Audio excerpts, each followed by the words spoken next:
in my local politics area, in my jurisdiction. I don't want such type of personality. Actually, the corrupt personality what you are. सब कुछ आपके हाथ में है। भारत एक लोकतांत्रिक देश है, यहाँ पर जनता ही जनार्दन है। तो अपनी पावर को समझिए। कोई मंत्री, कोई संतरी तो खैर सोल्जर हैं। आई salute them by the entire inner core of my heart, and we all proud of it that we are living peacefully only because of you, because you are always taking and stand when the whole nation is facing any type of critical situation.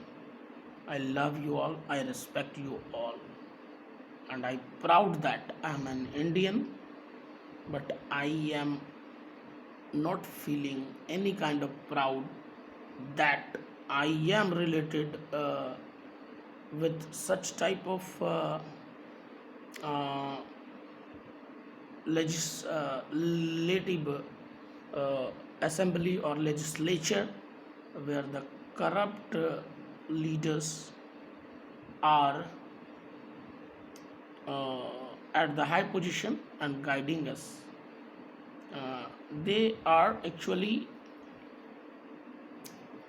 dividing us on the name of caste. They are actually dividing us on the name of religion. They are actually dividing us on the name of color, creed, or something else.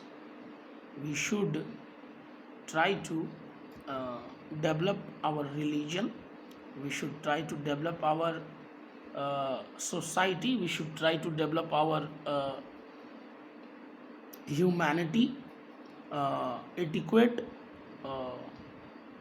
sanskar, and all that. So we should try to choose such type of leader whose agenda is like that, to promote humanity. India is my nation, and it is my responsibility also to make it a beautiful country, a beautiful place to live in, for every caste, for every religion, and for everyone. I love my India very much than anybody else. Either you are any kind of personality, I love my India first. After that, your turn will come. कुल मिलाकर बात यही है कि देश को बांटने वाले उपद्रवी तत्व और नेता जो कि खुद चोर हैं, खुद करप्ट हैं, उनकी बातों पर भड़क कर और ये जात पात पर वोट ना दें और धर्म के नाम पर भी वोट ना दें। एक अच्छे इंसान, एक अच्छी आइडियोलॉजी को वोट ज़रूर दें। मैं मोदी जी के सपोर्ट में इसलिए हूँ क्योंकि उनकी चीज़ें मुझे अच्छी लगती है, और वो जो बहुत सारी बातें जो बोलते हैं और वो करके दिखाते हैं, बहुत सारा काम उन्होंने किया, इसीलिए मैं उनके साथ हूँ। और कुछ ऐसा नहीं कि वो ऐसे बाकी चीज़ों की वजह से धर्म के नाम पर साथ हुए, ऐसा नहीं। वो इंसान भी बहुत अच्छे हैं, जो करते कहते हैं वो करते हैं। अरे गालियाँ तो लोग राम जी को भी देते थे तो ऐसा कुछ नहीं, चार लोग तो खराब बोलेंगे ही बोलेंगे। मैं उनको प्रमोट भी नहीं कर रहा कि मैं ऐसे मोदी जी को आप भी वोट दो, वो आपका चुनाव है। आप जब कमरे में जाते हो वोटिंग बूथ पे, आपके दिल में जो बढ़िया नेता आता है आप उनको दे दो। और मुझे भी प्लीज़ बताओ कोई ऐसा उनकी जगह पर मोदी जी के टाइप का कोई ऑप्शन जिसको मैं दूं वोट, और जितनी इज्जत मैं उनकी कर पाता हूँ शायद और किसी की करूँ। कोई ऐसा पैदा हो अभी नेता, ऐसा नज़र तो नहीं आता जो हर तरह से दाग मुक्त हो, जिसके कैरेक्टर पर कोई दाग ना लगा हो, जो चोर ना हो, जो डकैत ना हो, और एकदम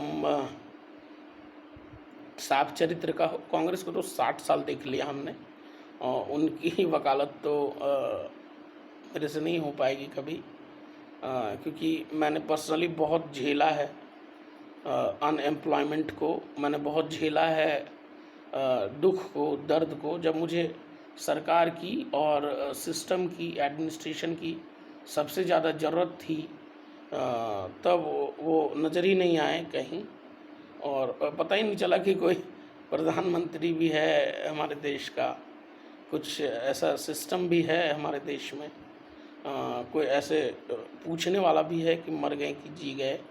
आज़ादी के पहले तो अंग्रेज़ों ने शोषण किया 200 साल, उसके बाद फिर कांग्रेस आई, तो उसके बाद उन्होंने भी कुछ नहीं किया। मेरे लिए पर्सनली अगर बोलूं तो चवन्नी का हेल्प कांग्रेस से नहीं मिला मुझे।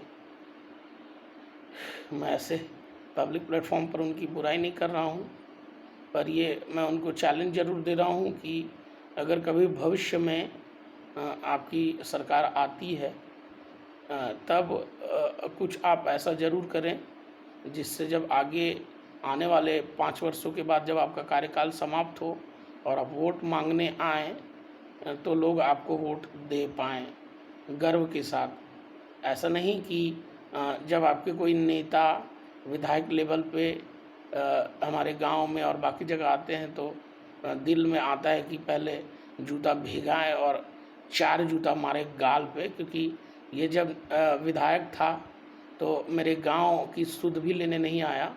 गांव में एक चापाकल नहीं है कहीं, गांव में जो मैंडेटरी रिसोर्सेस होने चाहिए, जो सुविधाएं होनी चाहिए, उसके नाम पर कुछ नहीं है।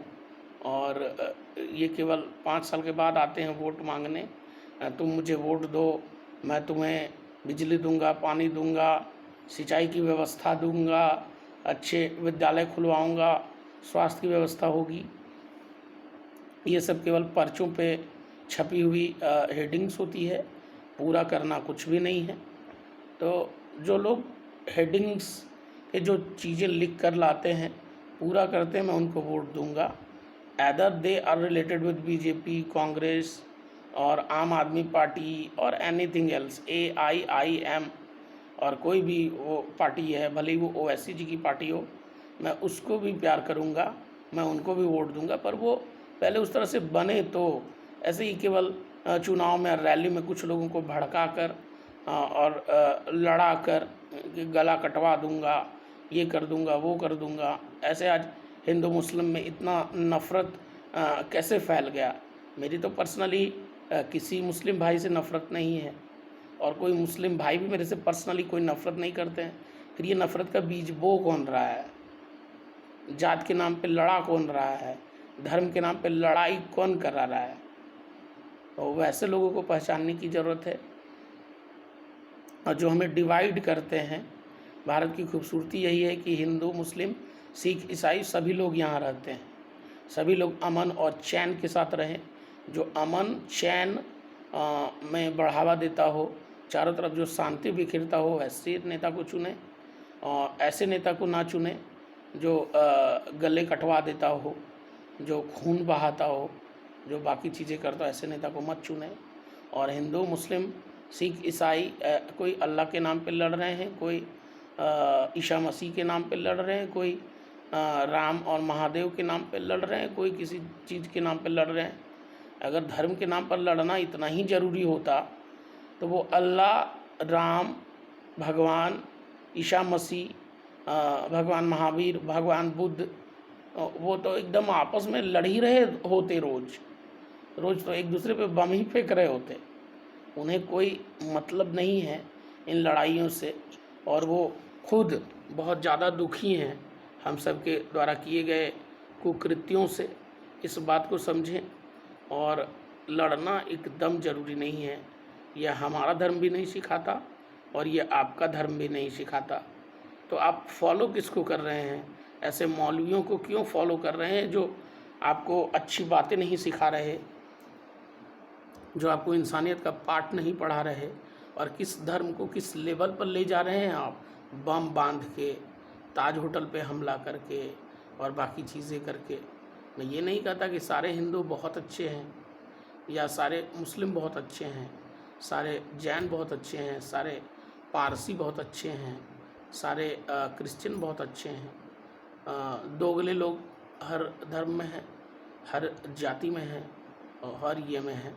तो कहने का मतलब है कि वैसे लोगों को पहचानने की ज़रूरत है और ऐसे लोगों को प्रमोट बिल्कुल ना करें। वो आपका भाई ही क्यों ना हो, उसके खिलाफ ही आपको खड़ा होना पड़ेगा, तभी देश का और समाज में अच्छा निर्माण हो सकेगा और एक अच्छे समाज की नींव रखी जा सकेगी। बुरा कर रहा है तो बुराई पर रोक लगाना है, और एक भाई जब तक दूसरे भाई के खिलाफ खुद खड़ा नहीं होगा बुराइयों के विपक्ष में, तब तक देश में शांति बहाल नहीं हो सकेगी। ठीक है। और हर धर्म के हर व्यक्ति से मैं यही कहूँगा कि दिवाली में अली देखने की ज़रूरत है और रमज़ान में राम।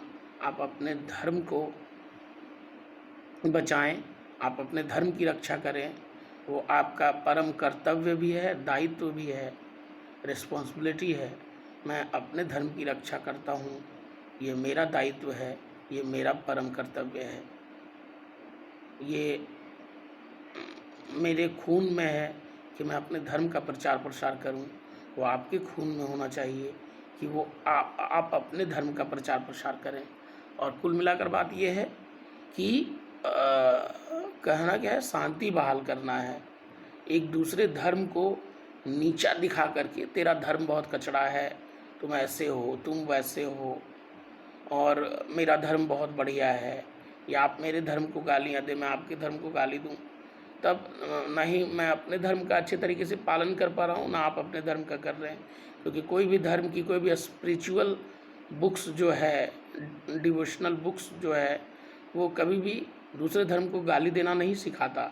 आज बहुत सारी जगहों पे मैं देखता हूँ कि भगवान के फ़ोटो लगे होते हैं, उन पर काली पोतते हैं आप, उन पर क्या है कि मंदिर तोड़ देते हैं या मस्जिद तोड़ देते हैं या जो भी कर देते हैं। ये गलत है। हर स्थिति से भगवान को गाली देना गलत है, जो आपके हमारे हम सब के क्रिएटर हैं, डिस्ट्रॉयर हैं, नॉरिशर हैं, जो नॉरिश कर रहे हैं, पाल रहे हैं, दाना दे रहे हैं, आप उन्हीं को गाली दे रहे हैं, उन्हीं पे उंगलियां उठा रहे हैं। ये गलत है, ये हर धर्म में गलत है।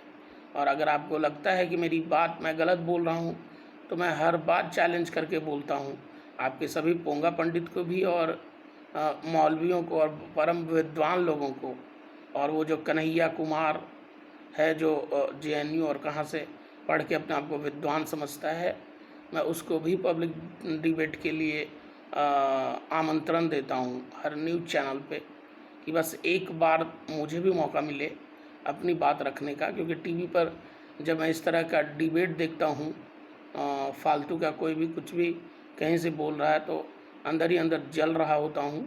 तो मुझे भी एक मौका मिलना चाहिए, और जब भी मेरा वीडियो वायरल हो या मेरा यूट्यूब चैनल जब भी क्या मतलब पॉपुलर हो, ये वीडियो बहुत सारे लोग देखेंगे, आमंत्रण दीजिए, बैठाइए वैसे लोगों के सामने। और मैं आप सबको भरोसा दिलाता हूँ कि ऐसे लोग जो धर्म के नाम पर बांटते हैं, ऐसे लोग जो जाति के नाम पर लड़ाइयाँ कराते हैं, उनका मुंह तो मैं बंद करा कर ही रहूँगा, ऐसा मुझे पूरा विश्वास है। बहुत बहुत धन्यवाद। और अच्छाइयाँ बिखरते रहें। अच्छे इंसानों की बहुत ज़्यादा कमी है इस दुनिया में, तो आप अच्छे बने, आप अच्छे बनेंगे, जग अच्छा बनेगा, आप सुधरेंगे, जग सुधरेगा। जय हिंद, जय भारत, राधे कृष्ण, हर हर महादेव, आदाब, अभिनंदन, सत श्री अकाल, हर हर महादेव।